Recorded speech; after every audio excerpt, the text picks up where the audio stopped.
Assalamualaikum warahmatullahi wabarakatuh. Salam sejahtera untuk kita semua dan syukur alhamdulillah kita ucapkan atas nikmat kesehatan dan kesempatan sehingga kita masih dapat melakukan pembelajaran daring ini. Pada kesempatan kali ini saya dan kelompok saya akan menjelaskan sebuah materi yaitu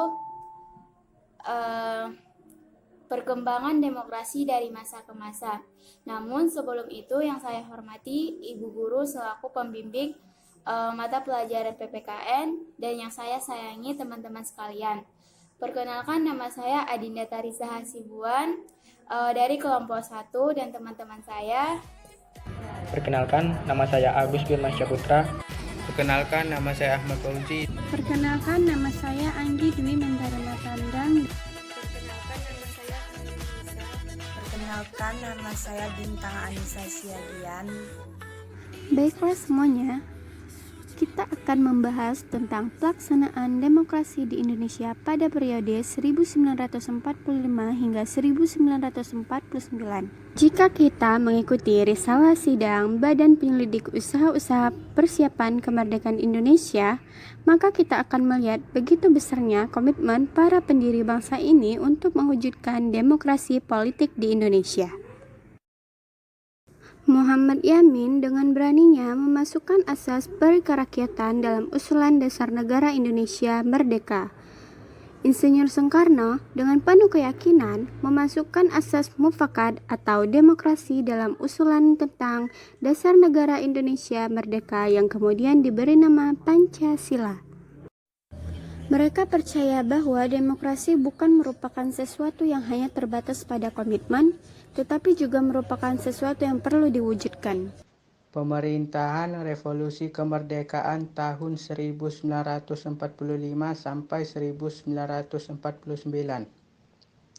Pelaksanaan demokrasi baru terbatas pada berfungsinya pers yang mendukung revolusi kemerdekaan. Elemen-elemen demokrasi belum sepenuhnya terwujud. Ciri-ciri demokrasi pada periode 1945 sampai 1949. Yang pertama, partai-partai politik tumbuh dan berkembang dengan cepat. Yang kedua, pemilihan umum belum dapat dilaksanakan.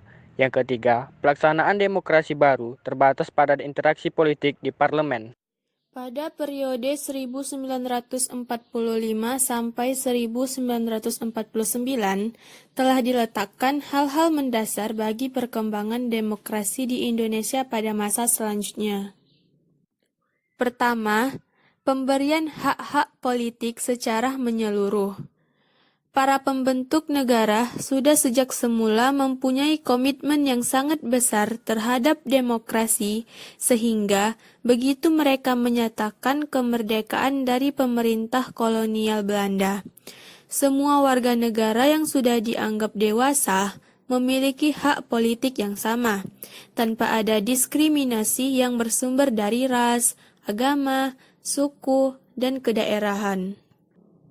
Kedua, Presiden yang secara konstitusional memiliki kemungkinan untuk menjadi seorang diktator.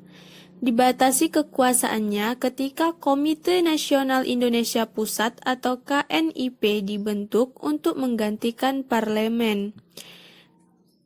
Ketiga, dengan maklumat wakil presiden, dimungkinkan terbentuknya sejumlah partai politik yang kemudian menjadi peletak dasar bagi sistem kepartaian di Indonesia untuk masa-masa selanjutnya dalam sejarah kehidupan politik kita.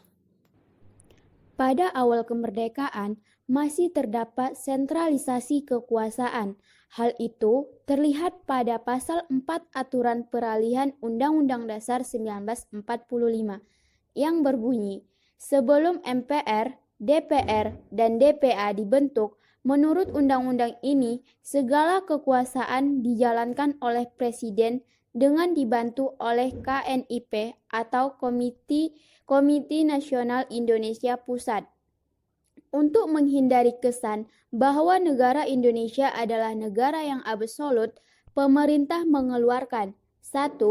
Maklumat Pemerintah Nomor 10 tanggal 16 Oktober 1945 tentang perubahan fungsi KNIP atau Pembantu Presiden menjadi fungsi parlementer atau legislatif.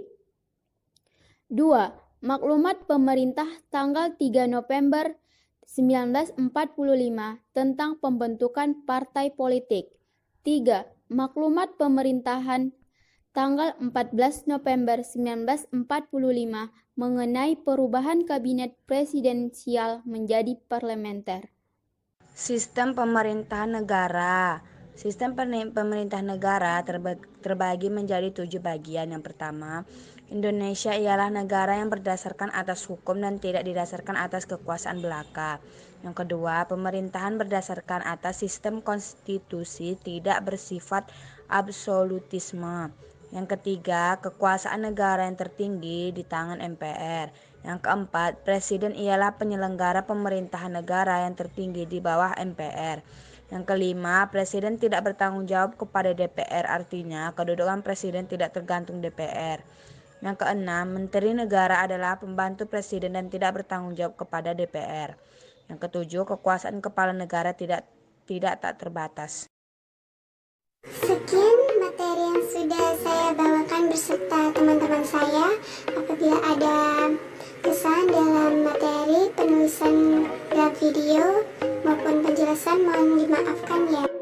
Assalamualaikum warahmatullahi wabarakatuh.